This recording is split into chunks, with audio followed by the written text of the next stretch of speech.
विप्र फाउंडेशन द्वारा आयोजित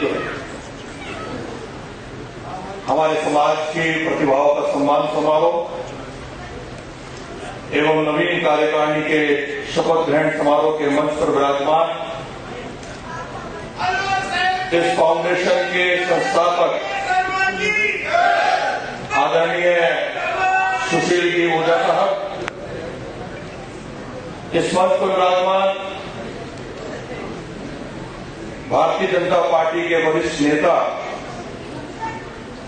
जिन्होंने मेरे जैसे लाखों हजारों कार्यकर्ताओं का निर्माण किया, आदरणीय धर्मवीर जी शर्मा साहब, हमारे जिले के थानागढ़ से विधायक रहे और हर उस कार्यकर्ता को, चाहे वो किसी भी दल का हो, उसको संरक्षक के नाते संभालने वाले आदरणीय कृष्ण मुरारी जी गंगावत साहब,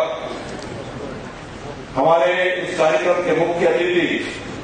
भैया आदरणीय जितेंद्र जी भारद्वाज साहब, राजस्थान सरकार में महिला आयोग, समाज कल्याण आयोग की अध्यक्ष आदरणीय अर्चना जी, मुख्य वक्ता के नाते हम सबके बीच में पधारे आदरणीय हरीश नड्डा जी, और आज जिन्होंने अपनी पढ़ाई में तो बहुत इंटेलिजेंट थी मेरी बहन और अधिकारी बन के ये साबित भी किया, लेकिन आदरणीय धर्मवीर जी को आज थोड़ा पीछे छोड़ा मेरी बहन आदरणीय शालिनी शर्मा जी, कांग्रेस पार्टी के जिलाध्यक्ष आदरणीय योगेश मिश्रा जी, और हर उस पिता को फक्र होता है जब उसकी संतान उससे आगे जाती है। इसलिए जोरदार ताली बजाएं शामिल।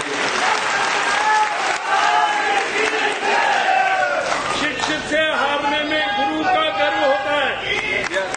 शिक्षित से हारने में गुरु का गर्व होता है, संतान से हारने में पिता को गर्व होता है।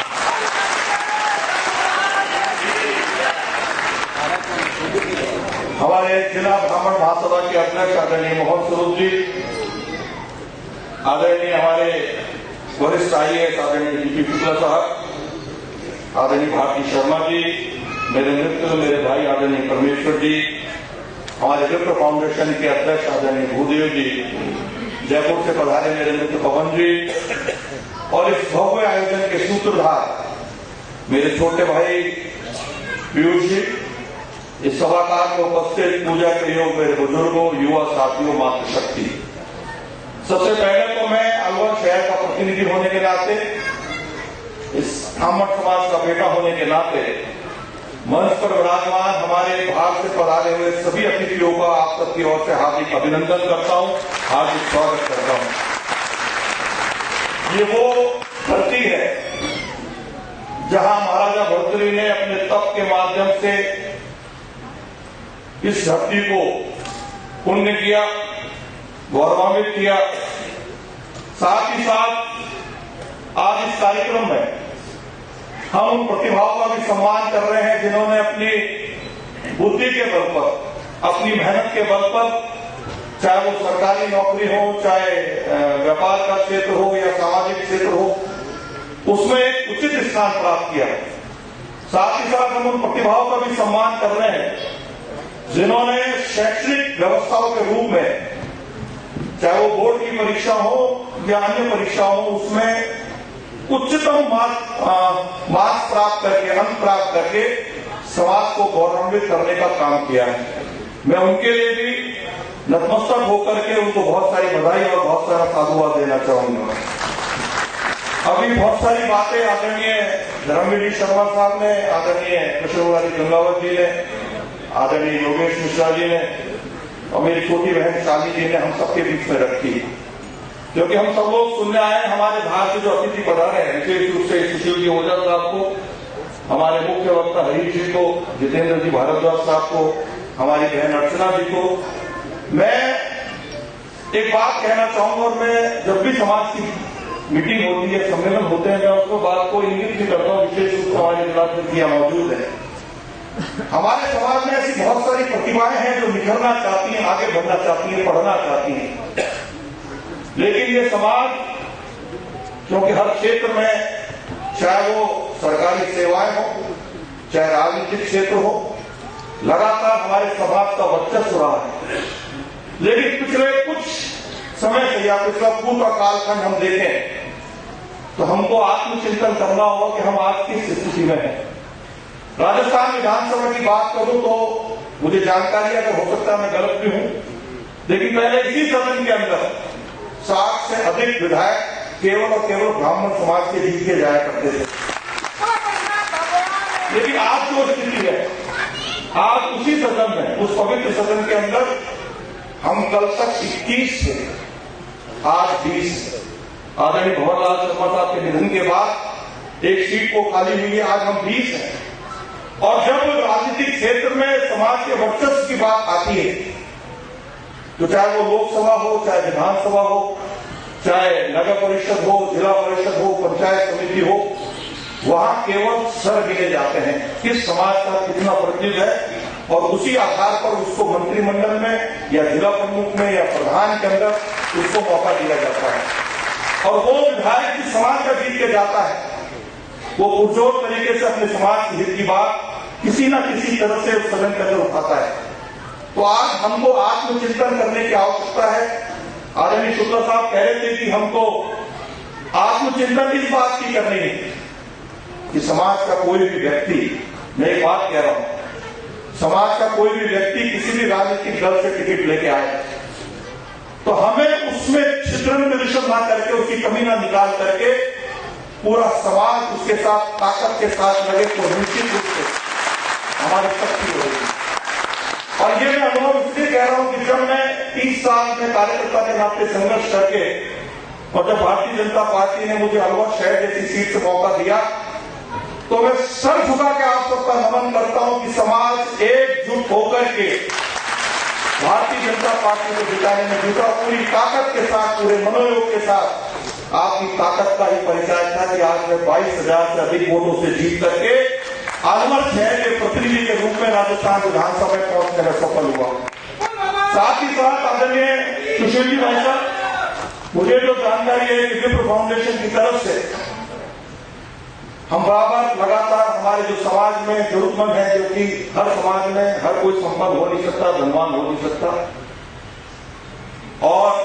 विप्र समाज को जिस प्रकार से देखा है कि हमने सुदामा के रूप में उनको पूजा है, गुरु द्रोणाचार्य के रूप में हमने देखा है उनको पूजा है। और जैसा कि हम लोग सुनते हैं कि लक्ष्मी का हमको श्राप भी है। समाज इतना धनवान नहीं है, कुछ ही बहुत ही होनहार या ऐसे आशीर्वाद ईश्वर को होगा जो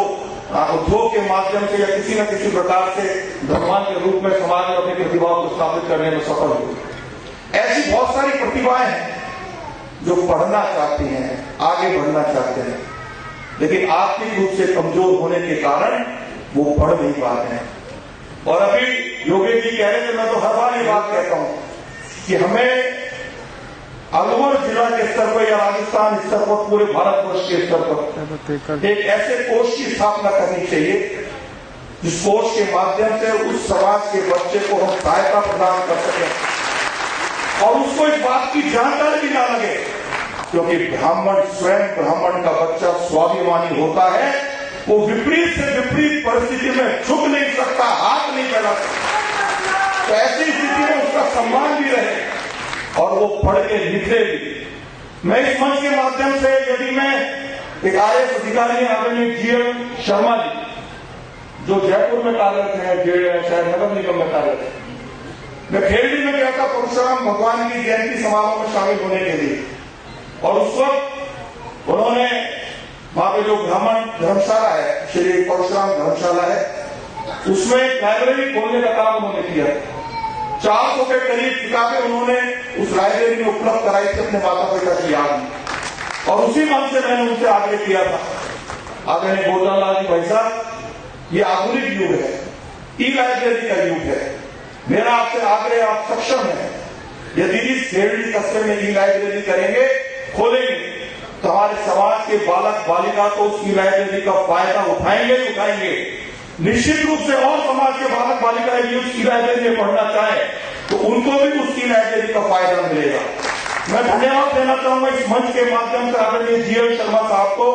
उन्होंने उसी मन से घोषणा करी और उन्होंने कहा कि 1 महीने के अंदर अंदर इसी परिसर में ई लाइब्रेरी खुल जाएगी। और मुझे बताते हुए खुशी है 1 महीने से 5 दिन पहले ही ई लाइब्रेरी के लोकार्पण में कार्यक्रम में भी मुझे जाने का सौभाग्य प्राप्त हुआ। आदरणीय सुशील जी भाई साहब और मंच पर बैठे हमारे सभी अतिथिगण, अलवर शहर में भी हमारे विवेकानंद एक स्मारक है जिसमें श्रद्धेय विवेकानंद जी ने आगे साधना की थी अलवर के अंदर, और उस स्मारक की देखरेख भारत विकास परिषद के माध्यम से हो रही है। मैं भारत विकास परिषद के कार्यक्रम में गया था, उन्होंने जब ई लाइब्रेरी की मांग करी तो उसकी घोषणा मैंने वहां करी और 27 लाख रुपए का एक कक्ष, एक हॉल आदरणीय ओम प्रकाश जी माथुर राज्यसभा सांसद के माध्यम से उस हॉल का निर्माण कार्य शुरू होने जा रहा है। और केंद्र में मंत्री आदरणीय भूपेंद्र यादव जी के सहयोग से उसके अंदर ई लाइब्रेरी का काम शुरू होने जा रहा है। मेरा ये बात बताने का भाव केवल इतना ही है कि समाज में यदि हमने बच्चों को शिक्षा के माध्यम से निकाल दिया और विशेष रूप से हमारे जो बेटियां हैं वो तो पढ़ के आगे बढ़ रही हैं,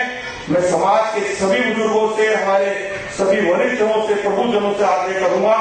कि हमारे जो बेटे हैं वो शिक्षा से विमुख होते जा रहे हैं। और जो हमारा मूल मंत्र है संस्कृत, मैं कह रहा हूं कि हमें किसी रोजगार की आवश्यकता नहीं पड़ेगी यदि हमने अपनी संस्कृत भाषा पे कमांड कर ली। जो हमारा मूल काम है यदि हमने उसको भी जीत लिया तो निश्चित रूप से समाज को आगे बढ़ने से कोई नहीं रोक सकता।